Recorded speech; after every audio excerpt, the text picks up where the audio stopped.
So the idea there is pretty much no matter where you're going, the first 45 feet, whether you're going out or you're going to come into second base, is the same general direction, unless it's that ball hit right at the left field or towards the line. So you've got 45 feet of running and reading, and now you're way ahead of the game, whereas in the past, or if you're at first base, you got to do all that standing still. Does this make sense? Normally this is pause, better, right? In the past, it's always been pause, read, react. Right. Third base, right? And that's Whether third or first. Last year, John and Darren Yeah. did start teaching run, read, react. Run, read, and special react. situations. Right. So at third base, so first base we're still pause, reading, reacting, but at third base you've got the luxury of gaining distance towards either your play in the outfield or your play at second base while you're reading. What do I do? Okay. Good. And then, of course, on the other side of that coin, then, is that's added responsibility for the umpire at first base. Okay, you can't initially, the first base umpire can't initially look at John at third and see him coming across the infield and say, "Oh, John's not going out." No, you're going to keep your eyes on him the whole time as he's running, because he can go out late, and now you got to get into the infield from first base.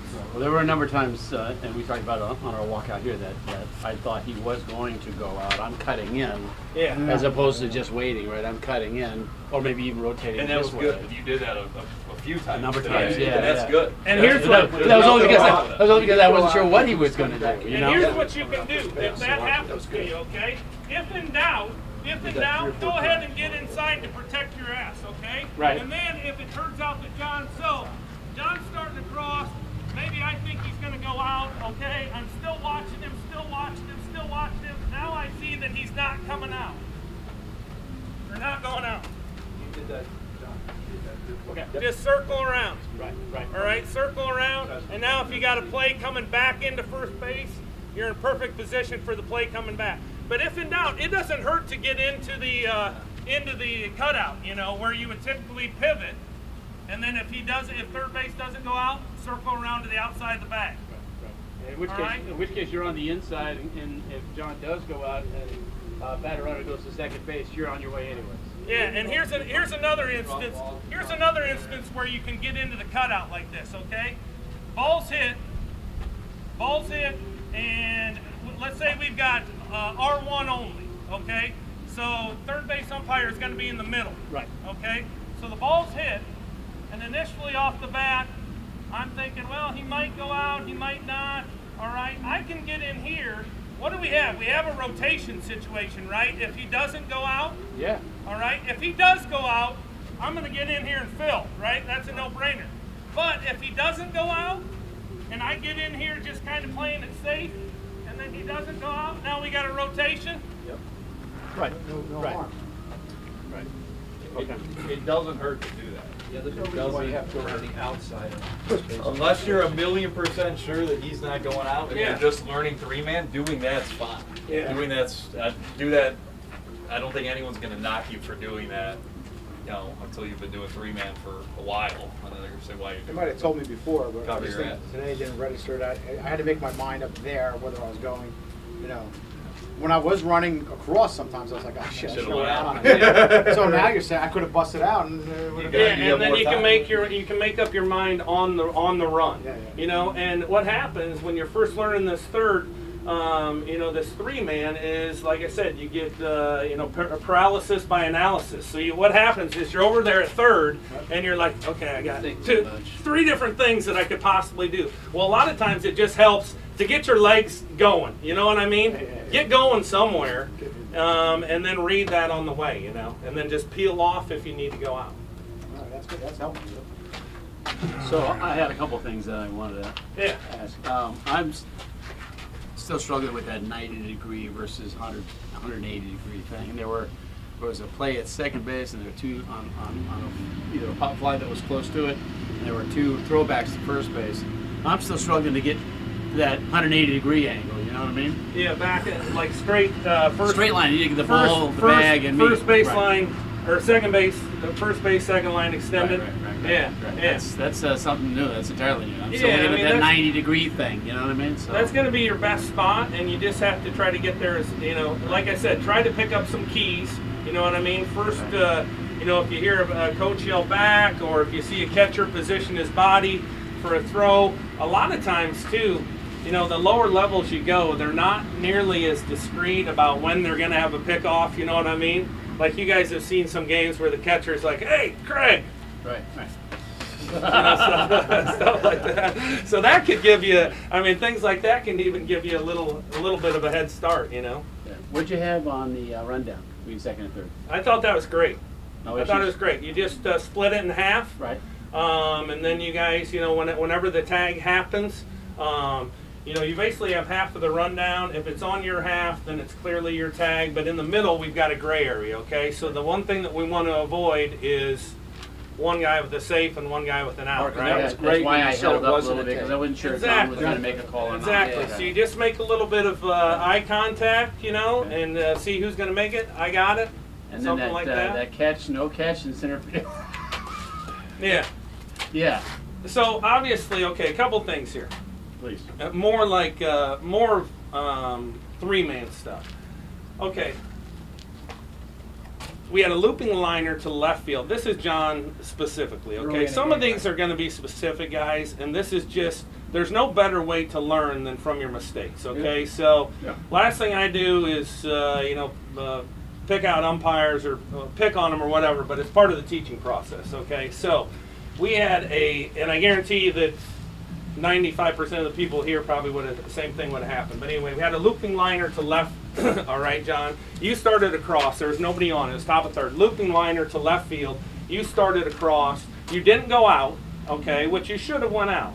Okay. But then it was a shoestring catch. So even if you didn't go out, you still have to come up with a mechanic as you're running across the diamond. What I would do is I'm going here, I'm running, right about now I'm saying, oh shit, I should have went out on this one, but I didn't. But anyway, then you stop, and then now instead of continuing towards second, take a couple of steps out towards the play as you give your mechanic then, okay?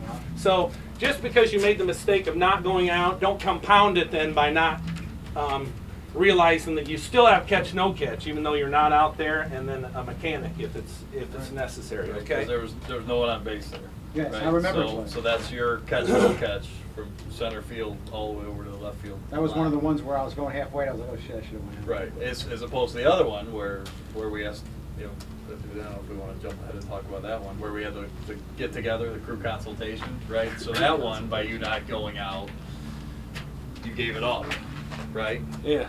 So that became your catch no catch. So the difference is we had a runner on base in that one, right? Second So base, it you're was right second from me. base, so Right. you're in the middle. Right. So that becomes your catch no catch because you didn't go out. Whereas this one, it's still your catch no catch because there's no one on base. For starters, if I'm on a wing, first and foremost, I'm going out on my trouble balls.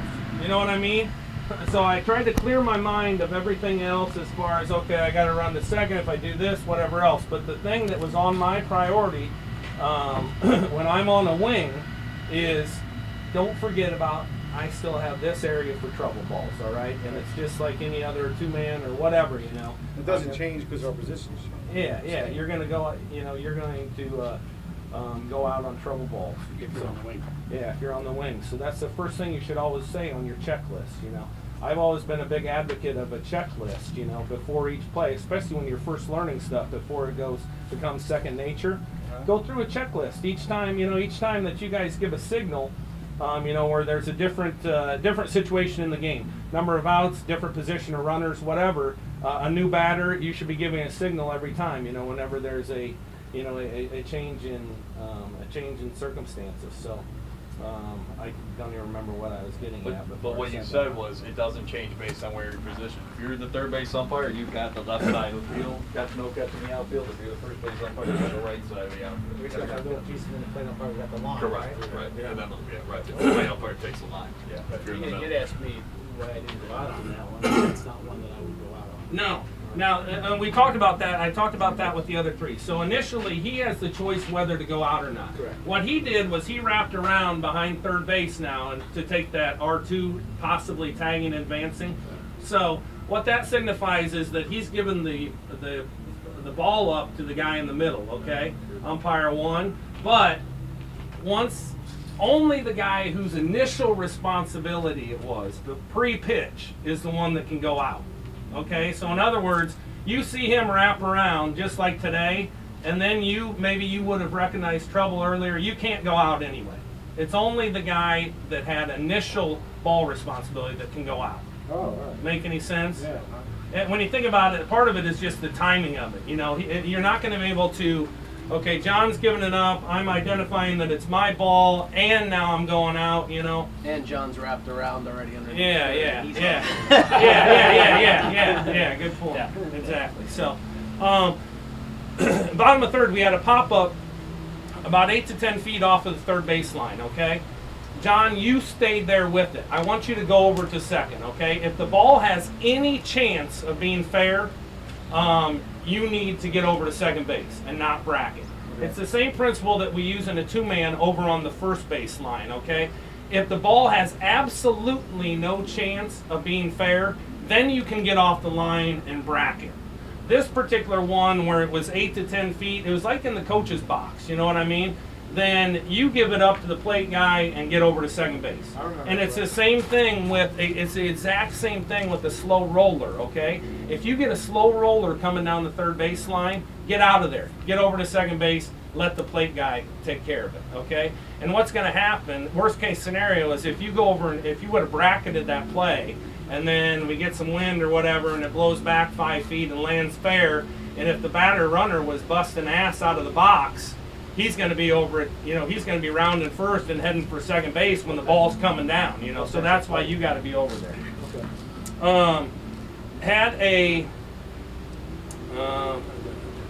Here is a definite three-man thing, okay? We had a couple of, in the same inning, I think it was the top of 3, we had a couple of trouble balls out to right field, okay? One of which was a trouble ball, right fielder dove and missed it, okay? So we had R1 only, let me specify that to begin with, all right? We had R1 only, and we had a little blooping line drive out to right field towards the line. First base ump went out, okay? In fact, I think this was the one where the first base ump went out and then kind of came back in. So also, in three-man, if you go out, stay out. Period, okay? But what happened on this one that I want to touch about, specifically three-man, the plate umpire came up and plugged that hole, which you can't do in a three-man, okay? Because we have a rotation situation.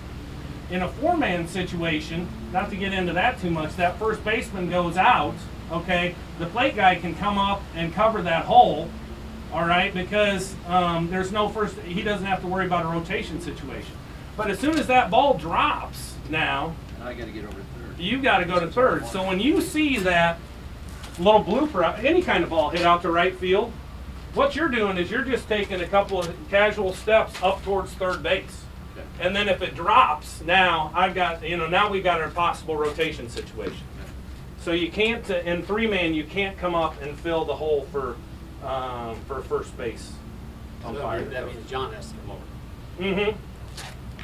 Exactly. That's what we call then a slide, you know. So instead of a rotation, then he's gonna have first and second and slide there.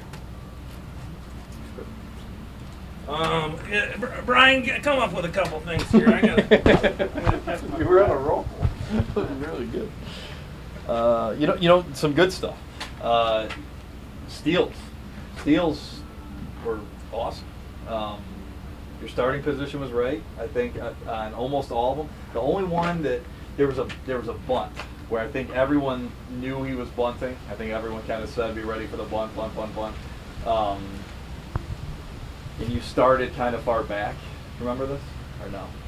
You were great. Your starting position with R1 only, in the dirt and working in that box, and where Darren wants you, the 3 different spots was spot on. But John, I can't remember. Have you always been on the second base side for steals? Yes. But up in the Up in the grass. up in the beads. You had a great look at that swipe tag, right? Oh, beautiful. Yeah, We it talked was about that. awesome. It was a perfect look. And the other one that came through too, I was able to, when we were talking about backpacking and keeping it wedge there, it was kind of messy. Yeah. The ball hit the runner and all of that stuff. Being that right in that zone there, I was able to stay right on top of everything. And when I took a step over, you know, instead of being so far away and taking a step, Yeah. I mean, everything is open right back up over here. Yeah, So yeah. I got into that. That worked really well. Yeah, I like that too. And you know what? And I'll admit it. I had not thought of the I guess geometric principles of being closer and being able to. It's basic, you know. But how if I'm farther in towards the center of the circle, I can take one step and increase my angle compared to 2 or 3 if I'm out on the perimeter of the circle. You know what I mean? So, and that's something I hadn't thought of. I'd always been a big advocate of staying back more. You know, but, I think that bunt you're talking about when I was over in back on the dirt is he fired over to he came to second right on the play. Correct. Yeah. Right? Yeah. So what happened? I went and did the idea of I wanted to see the ball into the glove. That's good. So I Yeah. moved all the way over to the third base as the ball passed me, so that I could see that transfer. And I like that. But I guess what I'm saying is on that one, if you read a bunt, I'm on the grass there because then I don't have to come in and over. I can just go over. That makes sense? I want you on first touch. Okay, first touch. That should be immediate. Okay. Signal fair foul. Fair foul, exactly, on first touch. So Okay. there's no, you know, this is just, when I go out there, I'm just signaling first touch. So as soon as it hits his glove, first touch. Now, I'm not saying that he's caught it or anything else, you know. I understand, yeah. So if you got a right fielder that's in a full sprint, you know, going like past the foul line, you know, a lot of times you'll have first touch and fair, but he hasn't controlled his body yet, so I might have first touch and then go with him and now have a catch, no catch. Okay. All right? Right. Good. But, so, Okay. do that immediately. There's not like a, you know, there's no timing or proper use of eyes involved with first touch, you know? Right. It almost looked like you were doing the pause like when you verify a catch or something like that, Yeah, you know? yeah, So first touch, boom. Okay. All right. First touch. Got it. Thanks.